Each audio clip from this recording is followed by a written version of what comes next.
Assalamualaikum warahmatullahi wabarakatuh. Halo, perkenalkan nama saya Alfa Reza Hakim dari kelas A dengan NIM 12580 40099. Saya dari jurusan Ilmu Politik. Selanjutnya perkenalkan nama saya Aditya Sebramdan dari jurusan Ilmu Politik kelas A dengan NIM 12580 40015. Halo, perkenalkan nama saya Alfa Levi Nugraha Rizky Saputra dari kelas A jurusan Ilmu Politik dengan NIM 12580 40102. Berdirinya kita di sini ingin membuat video mata kuliah filsafat yaitu tentang pemahaman. Pemahaman di sini ada 3. Yang pertama, kita membawa teori kausalitas, sebab dan akibat. Yang kedua ada teori kebenaran. Dan yang selanjutnya yang ketiga ada kesalahan berpikir atau logical fallacy. Dengan studi kasus yang kita bawa yaitu kasus yang sekarang sedang marak-maraknya terjadi atau naiknya di berita, yaitu bencana alam yang terjadi di Pulau Sumatera itu sendiri, entah mau longsor, banjir, dengan apapun itu. Dengan pemahaman yang tadi kita sebutkan, yaitu teori kausalitas, sebab dan akibat, selanjutnya teori kebenaran, dan yang terakhir kesalahan berpikir atau logical fallacy. Semoga bisa dapat dipahami ya teman-teman. Selamat menonton. Enjoy. Hop. Oke, baik teman-teman semua. Jadi adanya kita di sini ingin membahas tentang bencana alam longsor yang ada di Pulau Sumatera itu sendiri, dengan mengaitkan dengan 3 teori. Nah, teori yang pertama itu ada teori kausalitas. Teori kausalitas itu sebab dan akibat. Sebab dan akibat ini, teori kausalitas ini menjelaskan bagaimana sebab dan akibat dan bagaimana longsor dan bencana itu bisa terjadi di Pulau Sumatera itu sendiri. Terus yang kedua ada teori kebenaran. Teori kebenaran di sini menjelaskan yang sebenar-benarnya bahwa bencana alam yang terjadi di Pulau Sumatera, terkhususnya di Aceh, itu yang sebenarnya itu seperti apa gitu. Terus yang selanjutnya ada yang logical fallacy. Logical fallacy di sini menjelaskan tentang mengaitkan juga tentang bencana longsor yang ada di Pulau Sumatera itu sendiri, terkhususnya di Aceh. Teman-teman kira-kira mau menanggapi soal bencana longsor yang terjadi di Pulau Sumatera tentang teori kausalitas, sebab dan akibat, kira-kira teman-teman mau menanggapi seperti apa? Jadi saya bisa memberikan tanggapan ya. Menurut teori kausalitas, yang sebab akibat terjadinya bencana longsor di Pulau Sumatera itu, khususnya di Aceh, mungkin ada 3 faktor. Yang pertama itu curah hujan yang terlalu ekstrim atau tinggi. Karena cuaca hujan yang terlalu ekstrim, si tanahnya itu jadi tidak bisa menampung air. Betul. Yang kedua itu karena ada banyak oknum-oknum yang melakukan penebangan secara ilegal. Dan yang ketiga, tanahnya yang tadi sudah dibilang, tanahnya itu sudah tidak mampu menopang si akar-akarnya sudah tidak mampu menopang tanah-tanah. Mungkin itu dari saya. Tapi saya kurang setuju dari pernyataan saudara Alfa Reza. Kenapa? Jika kita melihat dari teori koherensi dari kebenaran, memang longsor itu sudah terjadi di Sumatera. Apakah benar gara-gara 3 faktor tersebut? Yang pertama, apakah benar di daerah tersebut curah hujan yang begitu ekstrim sehingga menyebabkan air mengumpal di dalam tanah? Yang kedua, apakah benar di daerah tersebut maraknya penebangan pohon yang dimana tidak melakukan revitalisasi atau menanam ulang pohon kembali? Dan yang terakhir, yang ketiga, apakah benar masyarakat atau pemerintah setempat mengajukan atau mengabaikan terhadap lingkungan sehingga tanah itu ambras atau tidak lurus gitu? Jadi saya akan menanggapi tentang pertanyaan. Tadi Yang pertama, faktor apakah benar cuaca di sana ekstrim. Yang kedua, apakah benar penebangan pohon di sana marak atau sering terjadi.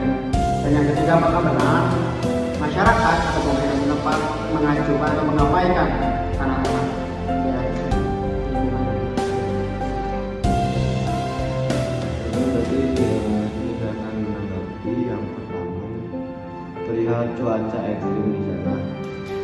misalnya kita menyimpulkan terlalu cepat gitu ya, kalau misalnya di sana itu cuaca bisa dibilang terlalu ekstrim, kita tuh harus melihat sisi geografisnya di Pulau Sumatera itu seperti apa, khususnya di Aceh itu sendiri. Jadi kita tidak bisa menyalahkan bahwa bencana alam longsor itu terjadi dikarenakan cuaca yang ekstrim. Itu kita juga harus menganalisis lebih jauh perihal bencana alam yang ada di Sumatera, khususnya Aceh, disebabkan oleh cuaca yang ekstrim. Kita tidak bisa membenarkan bahwasanya cuaca yang ekstrim itu bisa menyebabkan longsor di Pulau Sumatera khususnya Aceh. Jadi kita harus menganalisis lebih jauh, mencari atau lebih ke menganalisis ya, geografis di daerah Pulau Sumatera khususnya di Aceh itu seperti apa gitu. Mungkin itu dari tanggapan aku yang pertama. Terus Yang kedua itu tentang apakah benar penebangan pohon marak terjadi di daerah tersebut menurut Anda? Jadi menanggapi ya, Epi, kalau dilihat dari media-media gitu, media berita khususnya yang sudah wawancara dari korban bencana alam di Pulau Sumatera terkhususnya Aceh, itu yang bencana alam itu sendiri awalnya longsor, tapi tiba-tiba banjir gitu kan.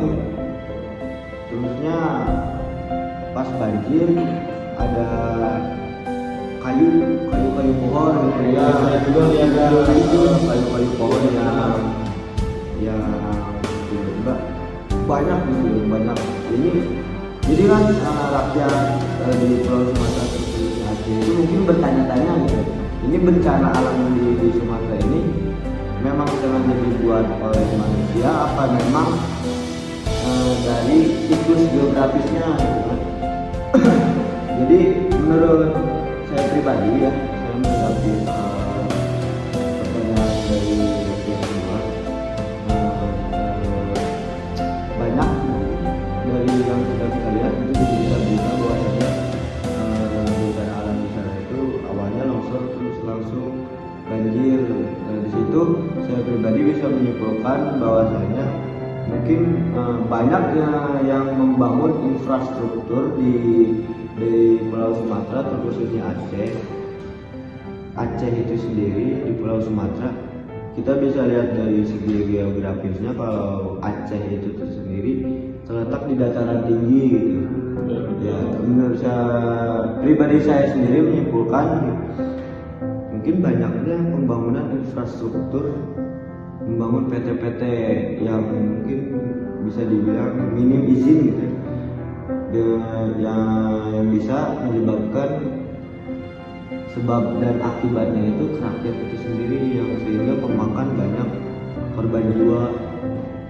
Itu mungkin tanggapan dari saya untuk dua pertanyaan dari Happy tadi. Barangkali Reza mau menambahkan persoalan yang ketiga tadi apa nih? Tentang apakah benar masyarakat atau pemerintah atau masyarakat setempat mengajukan atau mengabaikan lingkungan di daerah tersebut. Saya menanggapi ya, menurut yang saya lihat di media-media gitu, ketika dilihat dari atas itu sudah tidak ada pohon-pohonan, jadi secara otomatis kita bisa tahu gitu bahwa masyarakat atau pemerintah mengabaikan itu. Dan waktu itu juga ada orang mengunjungi Kementerian Kehutanan, saya lupa namanya, dia marah akan soal mengapa bisa pohon-pohon hutan-hutan yang ada di pulau itu botak gitu.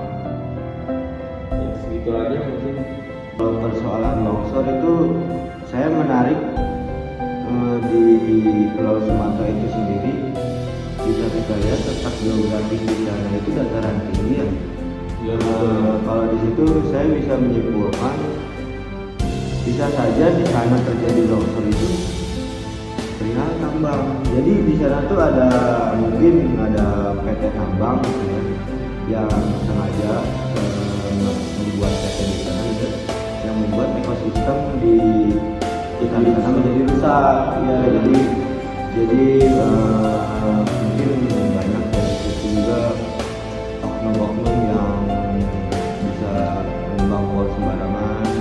Mungkin menurut saya itu saya menarik kesimpulan bahwa terjadinya longsor di Aceh itu dikarenakan ada PT tambang mungkin di sana. Menurut teman-teman gimana? Bapak benar nggak sih kalau misalnya dari terjadinya longsor di Aceh itu dikarenakan tambang? Oke, Adit izin menanggapi ya. Kita itu tidak bisa menyimpulkan terlalu cepat gitu bahwa terjadinya bencana longsor itu disebabkan oleh PT tambang. Itu termasuk kesalahan berpikir atau lebih kalkulasi. Harusnya kita bisa menganalisis terlebih dahulu penyebabnya apa dan dampaknya apa. Kita tidak boleh menyimpulkan terlalu cepat karena itu termasuk kesalahan berpikir atau lebih kalkulasi. Seharusnya kita bisa menganalisis terlebih dahulu gitu, bahwasannya bencana tersebut itu terjadi karena apa gitu. Mungkin segitu aja. Jadi terkait tiga teori dari yang pertama teori kausalitas, sebab dan akibat, selanjutnya ada teori kebenaran, dan yang terakhir ada kesalahan berpikir. Dari ketiga teori tersebut kita mengaitkan studi kasus yaitu bencana alam yang terjadi di Sumatera, terusnya di Aceh yaitu longsor. Ya, dari semua yang sudah kita bahas tadi ya, bahwasanya teori kausalitas ini yang ada kita kaitkan dengan studi kasus bencana alam, bahwa sebab dan akibat itu memang ada, dan selanjutnya teori kebenaran yang memang sudah terjadi, tidak bisa dipungkiri lagi, yang memang harus benar-benar fakta dan aslinya seperti apa, Sesuai data. ya, harus sesuai data dan analisis. Dan selanjutnya ada kesalahan berpikir dan logika evaluasi yang dimana kita tuh harus apabila mempunyai pertanyaan harus diakalkan kembali, dia bisa ditentukan terlalu cepat. Ya, teman-teman, kita bisa mengaplikasikan gitu perihal tiga teori filsafat dari studi kasus kita bawa bencana alam yang terjadi di Pulau Sumatera, khususnya di Aceh. Dari tiga teori tersebut kita bisa menyimpulkan bahwa teori kausalitas sebab dan akibat itu memang benar nyata dan memang benar ada dan terjadi antara siapa yang menyebabkan dan siapa yang akibatnya yang akibat dan yang terkena dampaknya itu apa. Terus yang selanjutnya teori kebenaran, walaupun mungkin kita belum sepenuhnya mengetahui kebenaran yang terjadi di Pulau Sumatera, khususnya di Aceh, kita juga harus menganalisis lebih jauh gitu terkait bencana alam yang terjadi di sana. Jadi kita tidak bisa menyimpulkan terlalu cepat begitu ya.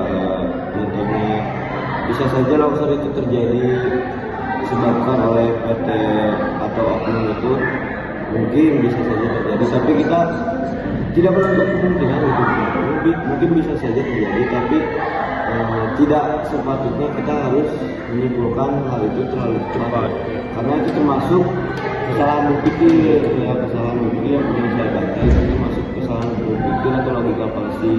Padahal kita bisa menganalisis lebih jauh gitu terkait bencana alam longsor yang terjadi di Pulau Sumatera, supaya hasil dari kebenaran itu bisa menjadikan sebuah gambaran gitu, bahwa kita tuh tidak menjadi yang pemikir yang salah.